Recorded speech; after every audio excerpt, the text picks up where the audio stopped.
6:52. MyFM. It is Valentine in the morning. Hope you guys enjoyed First Sip. We got some good results in that. It was a great first sip. Love that. Some people also knew Sturbridge Village because they're from the New England area. Went there 3 times in school when I was in Boston. Huh. All right. I got to be honest, when you first started doing First Sip, it took me about 30 seconds. I wasn't sure if it was just like a long setup for a dad joke or something, but it turned out to be a nice speech. Gotcha. Yeah. I honestly, at the very end, I was trying to figure out like a dad joke when I said, you know who told me that? And I was going to be like, Donald Trump. I'm like, I don't know. I was trying to figure out some name I could put in there and catch you guys off guard. Yeah. But I just gave up on that, so yeah. All right, it is Valentine in the morning. It's Friday. Thank you for listening to our show. Appreciate that. Jill is sporting her Disneyland sweatshirt at her house right now. I am. I love this sweatshirt. She's going nuts, though. She's going to fly buzzing around her house, Kev. It will not leave. And it's been hovering above your head, I'm sorry to say, but it's been plaguing you this entire morning. Well, it's one of those flies that the buzz is incredibly loud. It's probably like a horse fly. It's some larger fly, probably. It's a big fly. I they noticed can it last sting. night. Those things will bite you, too, horse flies. What? Yeah, I think so. Right? Oh, no. Horse flies? Yeah, they bite or sting or something, I think. The bigger You'll flies. be fine, though. You're fine. In your house, I mean, if it comes close to landing on you, you'll swat it away. I think you'll be okay. Right. She's pretty freaked out about it. I slept with my bedroom door closed last night because I noticed it downstairs last night. Went up to bed, shut the door. I was so afraid of it coming into the room. Yeah. And then when I came downstairs this morning, it was still down here. Had the front door open a little bit, trying to get it out. He's not leaving. I love that he's bringing friends in if you open the front door. I love how Kevin's like, you'll be fine. You'll just, you'll swat it away. Jill's like, I had my door closed. I put a towel up against the crack in the door. I was not letting that fly in. Freaks me out. Do you not like flies, or is the sound of the fly buzzing around your ears that's driving you crazy?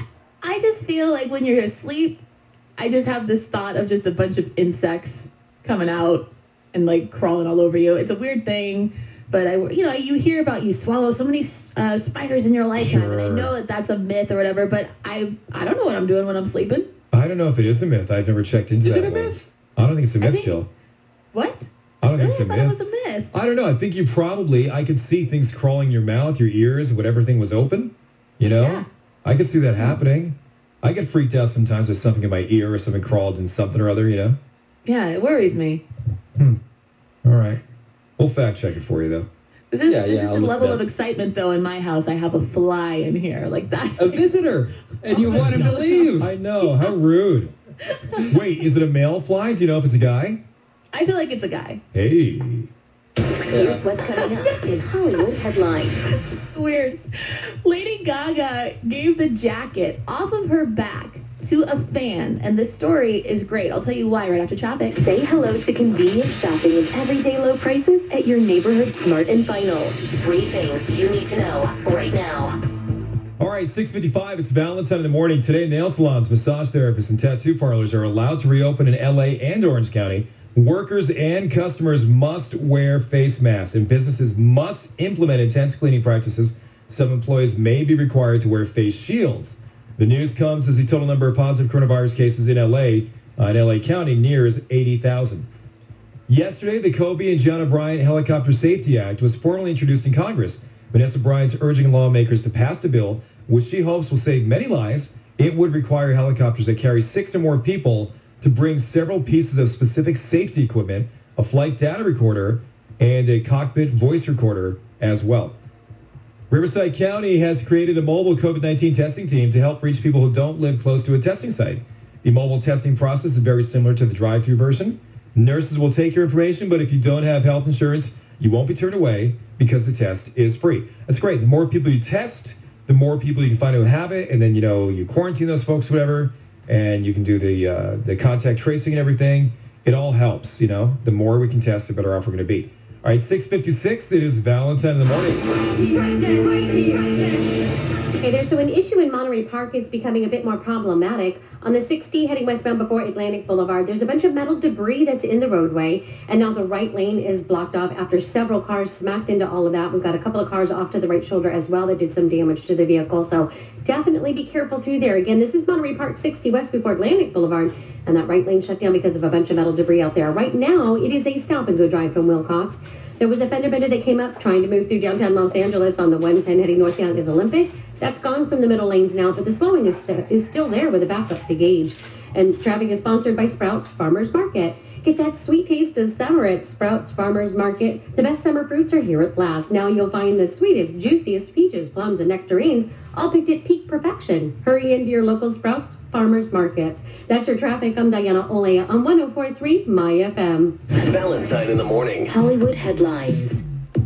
Jason Mraz's new album, Look for the Good, is out today, and he has decided to donate all of his earnings from it to nonprofit organizations. And in a statement, Jason said, on June 19th, a historic day in the advancement of equality, I am proud to stand in solidarity with and be of service to Black lives by donating all of my earnings from sales and streams.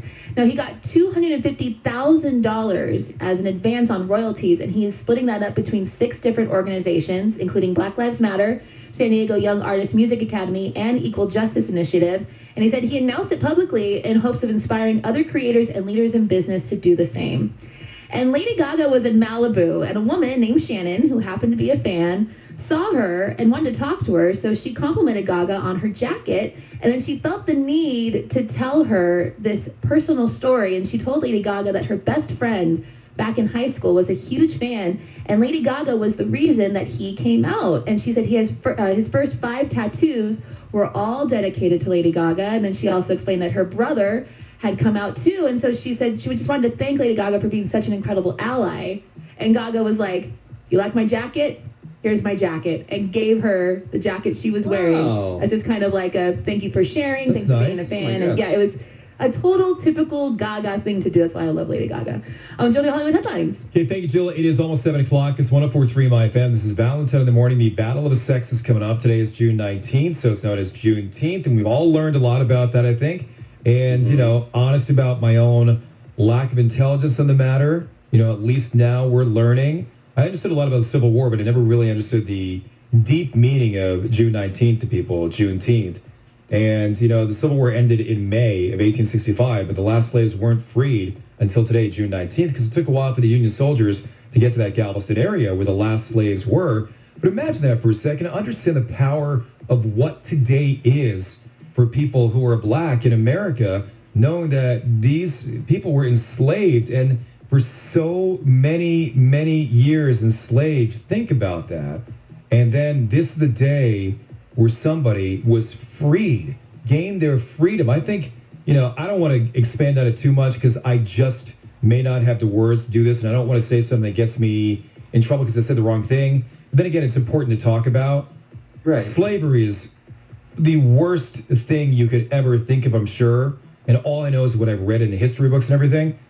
But imagine and all these people enslaved for so many years, and then they're free. And that's what this day is all about, remembering that freedom and the Emancipation Proclamation and what it brought to our country. Slavery had already been done around the world, though. That was already done in many countries. We're like one of the last. Go ahead, Kevin. Sorry. I will add this, based on documentaries I've watched recently, since, you know, I've been trying to educate myself more. Even, you know, the day that the last slaves were freed, the day we're celebrating today, they were still very much not free. There were laws in place, and it was still to this day, it's a rough road. But I mean, at that time, the laws that were in place to